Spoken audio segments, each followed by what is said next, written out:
मंदिराजवळ उभा होता पॅकचा ट्रक. काठी घेऊन पोचले ट्रॅफिक पोलीस आणि समोर जे पाहिलं ते पाहून सगळे चकित झाले. काय आहे नेमकं प्रकरण ते पाहण्यापूर्वी चॅनलला सबस्क्राईब करायला विसरू नका.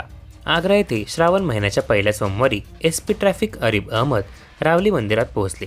येथे पोहोचल्यानंतर हातात काठी घेऊन त्यांनी स्वतः गर्दी कमी करण्यास सुरू केली. मंदिराजवळ PSC पोलिसांचा ट्रक उभा होता, त्यामुळे मोठी वाहतूक कोंडी झाली होती. तेवढ्यात SP साहेब कारवाईत आले.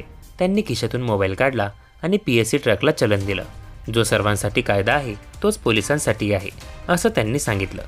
जड वाहनांसह पोलिसांची वाहनं रस्त्यावर उभी करण्यात आली होती, त्यामुळे मोठी वाहतूक कोंडी झाली होती.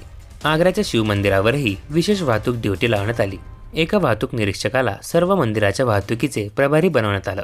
राजराजेश्वर मंदिरात 50हून अधिक वाहतूक पोलीस कर्मचारी तैनात करण्यात आले होते.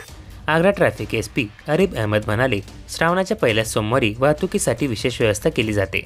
वाहतूक पोलिसांसाठी हा वर्षातला सर्वात मोठा इव्हेंट आहे. आम्ही अवजड वाहनांना शहरात येण्यापासून रोखतो, शहराबाहेरील मार्गाने वळवतो. सर्व मंदिरांमध्ये वाहतुकीची व्यवस्था करण्यात आली आहे. ज्या मंदिरामध्ये जत्रा भरते तिथे विशेष लक्ष दिले जाते. अडथळे बसून लेनचे विभाजन केले जाते. भाविकांना सहज जलाभिषेक करता यावा यासाठी पादचाऱ्यांसाठी विशेष व्यवस्था करण्यात आलेली असते.